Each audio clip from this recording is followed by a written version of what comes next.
originals that are exclusive to BUKO that we haven't done or we haven't produced or exhibited anywhere else. It's really exclusive to the channel, and this is where we're really excited because we're doing a lot of firsts for this for the BUKO originals, and it's something that feeling namin the audience has been wanting but didn't know really where to go. Where's the correct platform? Is it in digital? Is it on free TV? Is it on cable? So now we put everything together on the content that we know that people want, but they didn't know where to go. So now this is going to be the new home of Philippine comedy.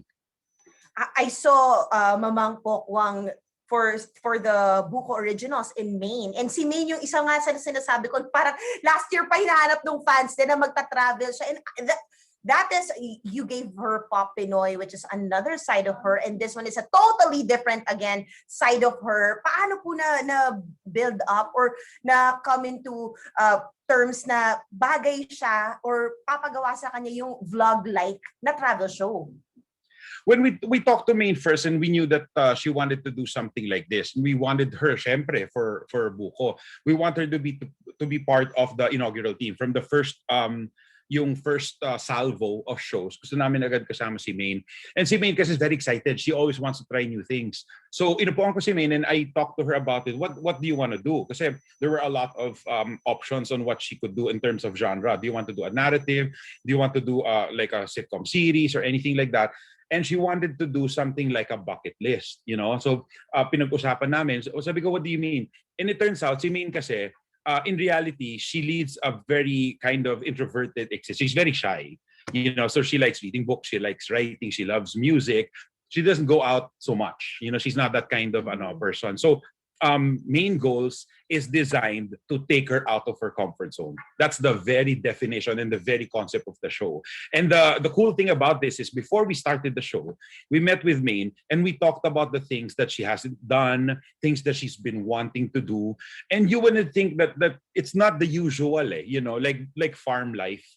We have this week where she just helps out in a farm. The whole time she's just helping out and seeing what farmers go through on a daily basis. It's not something you would think that Maine was curious about, but she was very curious about that because she has advocacies naman in terms of like health and what we put into our bodies is our body is a temple and we should be careful what we put into our bodies. And that was very, very for her. That was very kind of educational for her. So what we love about Main Goals is, number one, it's very entertaining. When you watch it, kami nga, sa editing palang tawan-tawa na kami kasi so much of it is like off the cuff. So much of it just comes, just naturally comes up with these really funny situations and funny lines. But not only is it funny and entertaining, you watch Main and you watch her grow. Just naturally she's growing. She's experiencing things na hindi pa niya na-experienced. Parang sinabi nga sa amin, parang I'm realizing na medyo sheltered pala yung experience ko, yung buhay ko before kasi there's so much out there to experience. So Main Goals is that. Main Goals is her attempt to experience more from life. So it's very adventurous. It's very fun. Yeah, super. So it's very, very excited. Direct Mike, baka hanapin ng fans yung mga behind the scenes, yung mga yung mga cuts, 'di ba? Pero yung mga hindi nag-made hindi naka-ere. Ayun, pero of course we also do have the show of Mamang Pokwang cooking, which we do know she loves to do as well. And now it's gonna take historical route, tama po ba? That's true. Actually, yung kusina ni Mamang started with a conversation I had with Mamang. Sabi ko, what are your frustrations in terms of like what you still want to do na hindi mo pa nagagawa? And then she told me of this passion project that she had been thinking about for about 2 years now. And she loves to cook. She really loves to cook. But her advocacy is teaching the younger generation these older techniques and older dishes na baka hindi na natikman or na-experience ng younger generation. She's very, very passionate about that. And that's where we came up with Kusina ni Mamang na these are traditional dishes and some of them are disappearing na because the younger cooks, the younger chefs, they don't know anymore. It wasn't passed on to them, the right way of doing it. The other reason also is that some ingredients are getting harder and harder to source. So for Mamang, gusto niyang itawid dun sa younger generation. So we came up with this idea where she will cook in traditional ways, these traditional and older recipes, mga heirloom recipes, but she will always have younger younger celebrities, members of the current generation, para matikman nila yung bago and malaman nila, my God, it takes so much work pala to do something like a dish that looks so simple. And then for Mamang, it goes into her advocacy of like food education. Like, not everything has to be like unhealthy or fast food or whatever. There are these dishes that are good for you, that you will enjoy, that are delicious, pero they might be vanishing already. Less and less people know how to make them. So parang for her who loves cooking, and it's a genre that so many people love, one of the most popular yan sa digital, sa YouTube and whatever, yung mga cooking videos. So we wanted to kind of merge all of those together, and then that became Kusina ni Mamang. So we're very proud of that kasi naman that's the culmination also of 2 years of dreaming. So we wanted to do something for Mamang, and she very, very happy na natuloy na yung dream show niya. Wow. And kind of takes you back immediately.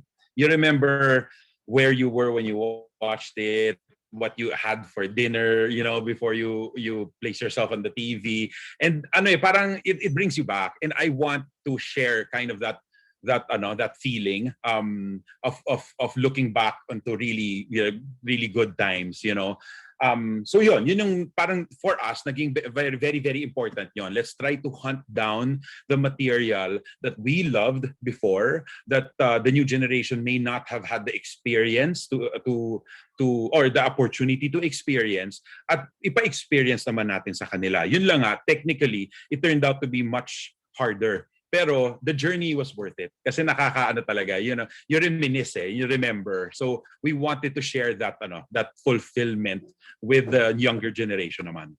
And grabe.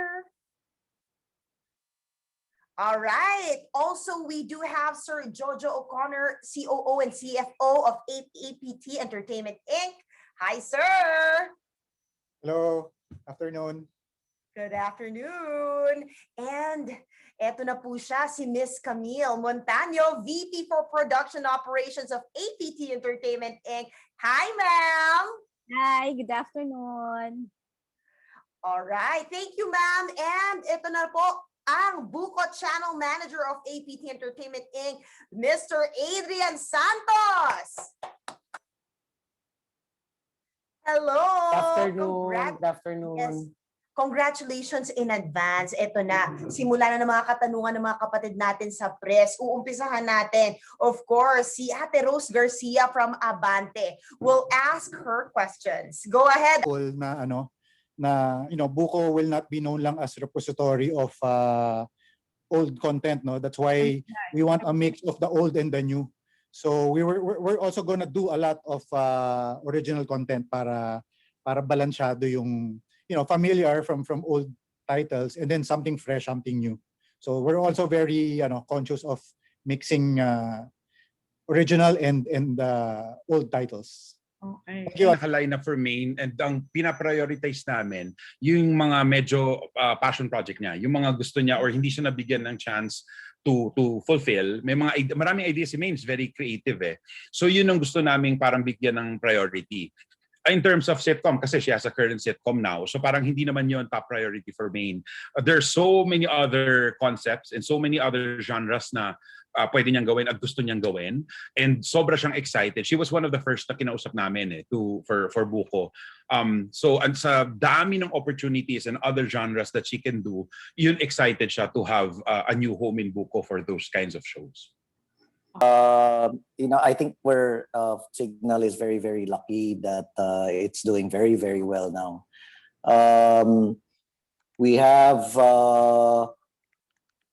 over 3.5 million subscribers right now. So, I think our mission to bring entertainment into as many Filipino homes is really coming true. And BUKO is part of that mix. And I think that, the proposition of BUKO kasi is very unique. It's the only feel-good comedy channel in the country. And, excuse me, we've partnered with, the experts in comedy. And, that channel, I think, is also we believe when we were creating the channel, we were talking to Direct Mike and the rest of the team that humor is part of the Filipino soul, and that we the Filipinos thrive on humor, and in any situation they will find humor in it. They'll always look at what the bright side is, and to have a channel that mirrors that personality and that trait of the Filipino in Cignal, and then we are the biggest and we reach the most number of homes. I think the synergy is perfect. Thank you so much, sir. And the next question from Miss G is that, bakit raw po buko? Is it buko as in the coconut or buko as in you got caught or revealed? Anyone can answer po. Oh, may additional ano pa. We have so many reasons why it's buko. It really only started with Buhay Komedya. That was the first one, di ba? But when we were starting to play around already with the station ID, with the graphics and everything, everyone had their own interpretation kung bakit buko. It's really funny actually, even the artistas.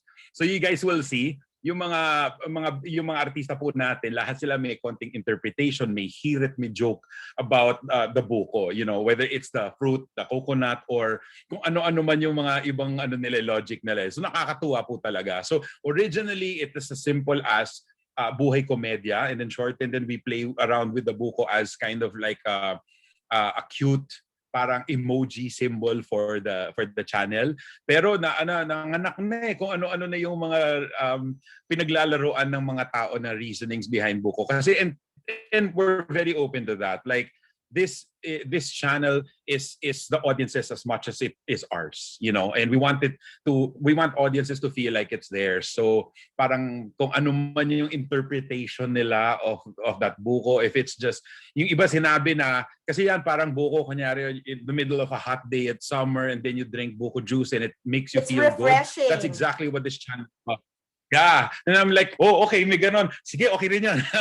So we welcome any and all interpretations. But at the end of the day, yun na nga, feel good kami. And whether it's drinking or eating the fruit, or just, it makes you just laugh. Kasi, ay, cute buko yung pangalan ng channel. Then all of it is good. Thank you, Direct Mike. And this time, the question is for Ma'am Shena Olaso. Pun ulit sa lahat ng friends natin sa media, no? Actually, yung question na yan is very similar to the question yung kanina na ready ba tayo sa throwback ng comedy, no? Napaka-universal nung feeling ng feel good Na how as I was even watching yung ginawa namin na AVP, no?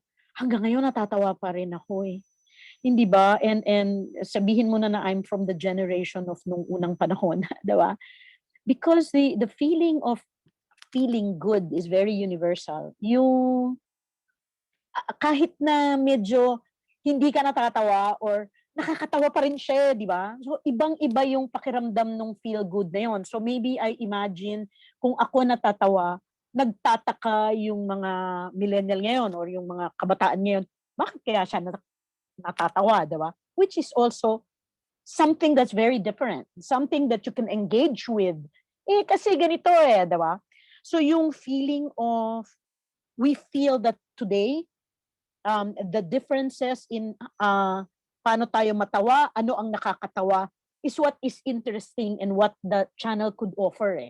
It's a piece of, di ba, a jump board for us to talk. Mag-engage kami ng pamangking ko, nung anak ko, yung gano'n, di ba? So in terms of study, we did talk about it as a group. We did have a lot of discussions and insighting. And nowadays, it's very important that we have that feel good. Yun, sabi mo nga kanina, GB, di ba? Good vibe. And it can come out from a channel as like Buko, where merong bago, sina Maine, di ba? May bagong palabas sina Mamang, at meron ding school bukol. Meron ding trompan-trompo, di ba? Na pwede talagang from wherever you look at it, meron kang pagbubunutan para maging masaya at matawa ka Na, again, universal kasi yung yung feeling ng ng feeling good, 'di ba? Very universal siya. So natataon lang, yun ang feeling namin. It's really timely now. Plus there are many other options of of where there's narratives na drama, 'di ba, na thriller, na iba, pero yung matatawa ka lang. 'Di ba, I could hear sa akin ngayon, no, 'di ba, the way other kinds of laughters or other kinds of feeling good about something, nadidinig ko yun, iba-ibang klaseng tawa. So, yun yung gusto naming makuha out of the channel. Plus, ang alam ko sa plano po ng Cignal, this channel we'd like to open up to many of our other Filipinos who are outside, who are in the international scene, our OFWs. Kasi nga, di ba, you want to bring back memories as well as, you want to share with them the fun times today. So ito po ay isa sa mga objectives ng channel. And we feel now we can bring that kind of feel good and fun and happiness to our kababayans out there sa international scene or yung mga OFWs natin. That's nice, ma'am. Thank you so much for that. And this one naman po is a question for Sir Guido. Sir, how different is BUKO daw from other channels owned by Cignal TV? And how can we access BUKO? And when will it be available? Well, I think we already covered yung how different it will be, di ba? So, like we said, it's a very unique channel. Now, when is it available? I believe we'll be ready in August 2 to launch the channel. Yes, sir. And we'll be launching it on Cignal, so all our Cignal subscribers, on satellite. So that is another prepaid brand that we manage. And then we also make it available on a service we call Cignal Play.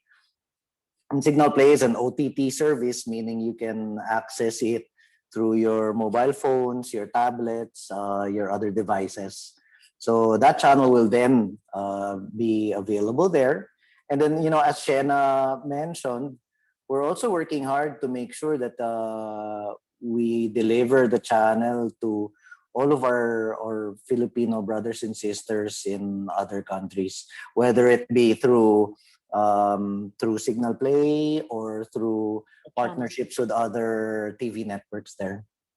Mm-hmm. To give the best to our audience, meron na nga po kayong makikita na part of our partnership with another content company, no, na makikita mong nandun na siya sa channel because it's good, it makes you feel good, no, that specific content. Direct, diba? I mean, like, bubble gang. Ang bubble gang po kasama sa listahan namin. Point being, yung partnership, yung acquisition team namin is also there to find these good programs, diba? So we feel that we can do a lot of things, Marinel.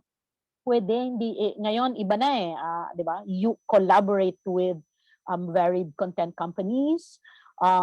Maybe some way somehow some of them are diba, competitors in one field, but on pay TV, that's something that we learned there. Because you want to give, you want your best foot forward. You want to give the best to your audience, diba? This is where you see even competitors come together. With TV5, matagal na po ako na nasa TV5, no? Talagang ang dami po nilang mga content sa library nila na ngayon makikita nyo na maaring contract stars sa ibang channels, or they are what do you call this, in a creative or an agency, no, a talent agency of na maaring one day competitor na.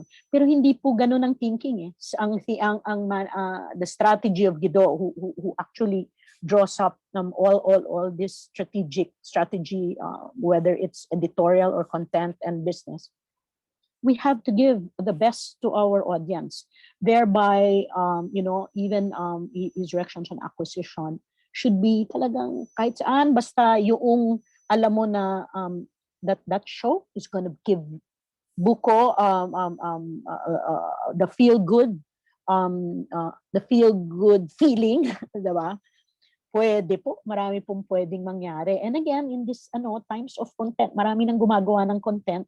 Diba? Why will you preclude or deprive others who can actually create good content on comedy content and find its home in BUKO?